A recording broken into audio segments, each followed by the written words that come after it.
the dais is being constructed.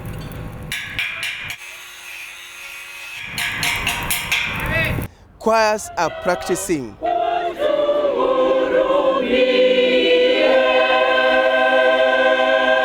The vestments are being fixed.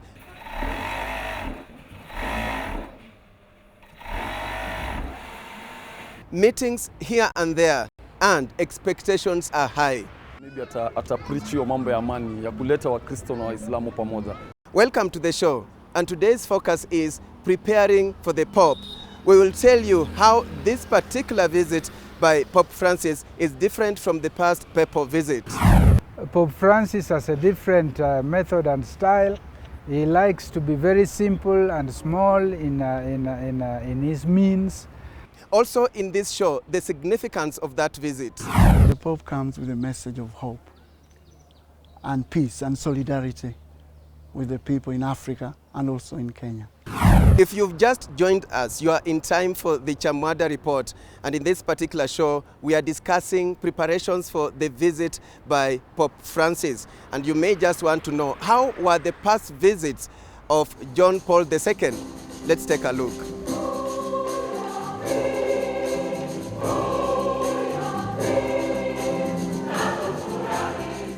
The difference between this panoramic view of the city of Nairobi from Uhuru Park viewpoint taken in 1995 when Pope John Paul II visited Kenya, and the picture taken from the same point today is an indication of just how things have changed since that historic visit 20 years ago.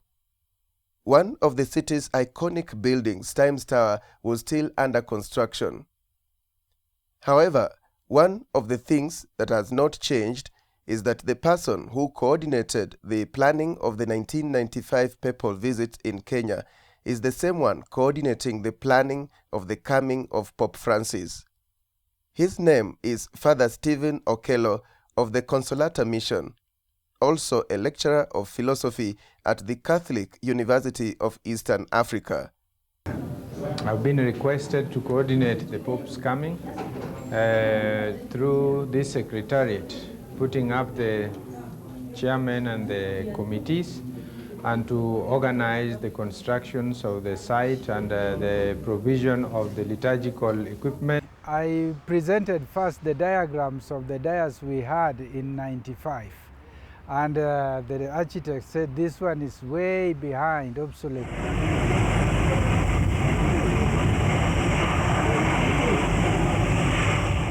On his third visit to Kenya on September 18, 1995, Pope John Paul II was received at a colorful ceremony at JKIA by Kenyan bishops and former President Daniel Arap Moi.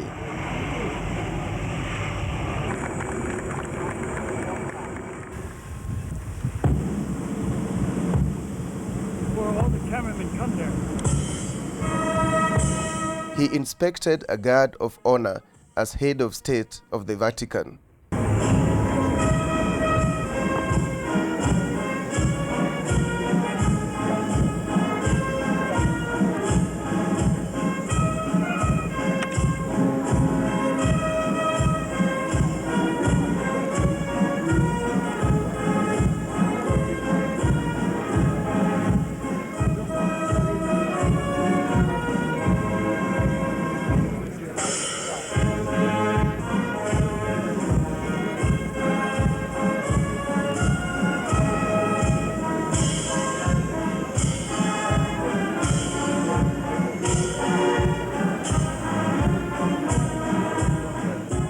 Kenya has been visited by only one pope. Pope Francis is the second to make that much anticipated papal appearance on the Kenyan soil. John Paul II loved Kenya so much that he visited 3 times. He came to Kenya in May 1981. That was his first visit. It was a state visit. It was official. He never moved out of Nairobi. There was a big public mass in Uhuru Park, attended by thousands. People speak of millions of people. He came back again in 1985 for the International Eucharistic Congress that took place in Nairobi. So the second coming was not just because he was visiting Kenya, but because the Congress had taken place in Nairobi, so he came. And the third and last visit was in 1995, when he came and revealed the outcomes of the Synod on Africa. Kisha kabisa na tumshangilie kwa sababu ameingia kwetu Afrika. Kenya nchi yetu, Kenya nchi yetu, amefika kwetu katikati na kati ya Wakristo. Baba Mtakatifu, karibu sana, karibu sana. Mchungaji wetu,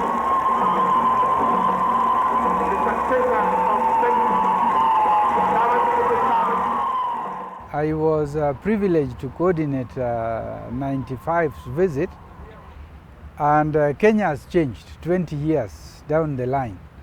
Even Christians, the Catholics, the hierarchy, the youth, the government, society, economy, everything has changed.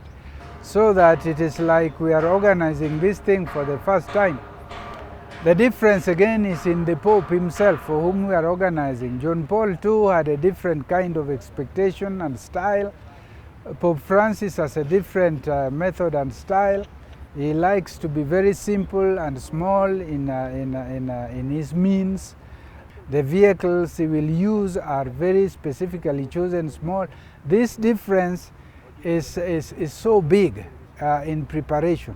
John Paul II was from Poland, a country called Poland.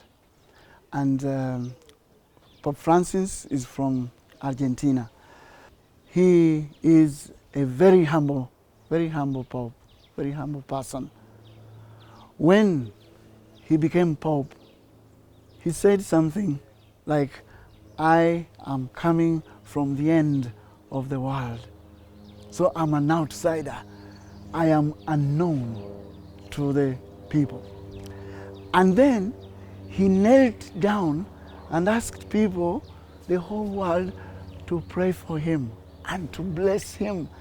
He had received the mandate to bless the world.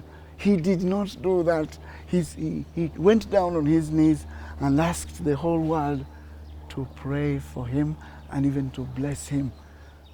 If the Pope were taking whatever is there, it's easier, but now we must cut everything to the Pope's expectations.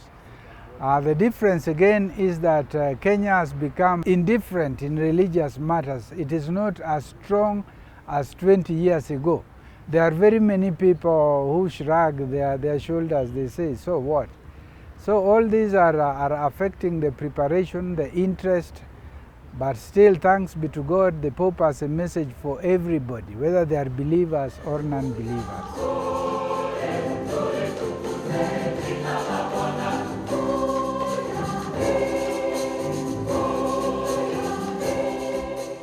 Pope Francis will conduct Mass at the University of Nairobi grounds. And this is where the dais is being constructed.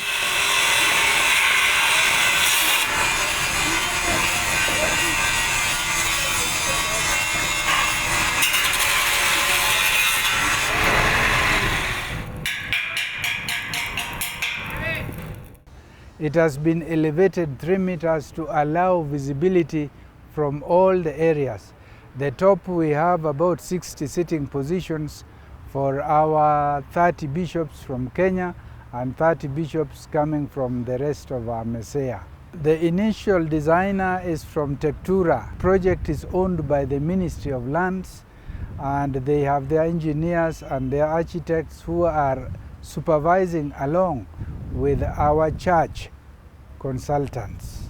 When the dais is complete, this is how it will look. We had initially decided to have the Mass at Uhuru Park, but when we went to Uhuru Park, the ponds that are built there, the trees that have grown, the monuments, it was not going to be ideal for the Mass. We tried to come to Central Park. We thought this is the place, but Central Park is too small. It couldn't accommodate everybody. Eventually we settled for Nairobi University grounds. There are quite a number of grounds here. The field is big enough. We are calculating conservatively to have 4 people per square meter. Thus we could accommodate up to 200,000, but they might go to 300,000. Then the rest, 300,000 in Central Park and 200,000 in Uhuru Park. And if the people are still coming, we take them to the Nyayo Stadium. So we are expecting between 800 and 1 million people. Within the university grounds itself, we will have several big outdoor screens. Then in Central Park, we will have screens, and Uhuru Park too. For those who will not be in a position to travel to Nairobi to attend the Mass, this is what the steering committee is working on to enable you get a piece of the celebrations. We are also dialoguing with county governors to try and sponsor at least a screen per county where people could gather in halls or stadiums to watch the Pope's activities.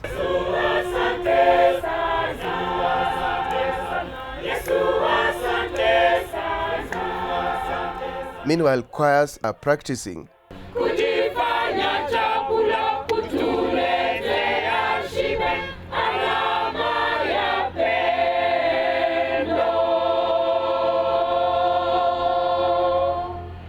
The Pope's program will be timed minute by minute, a tight schedule that comes with meticulous protocol and security arrangements. It is kind of a collateral that is a head of state, because Vatican is a state. But his first and foremost role is that he's the head of the faithful. But with time, the Pope has come not to be just the head of the Church, Catholic Church, but the head of humanity, because his issues and his jurisdiction and his interest goes beyond any head of state and goes beyond any religious leader. He is a world leader. Still to come. This one is the chasuble, the one Pope will wear. Right after the break.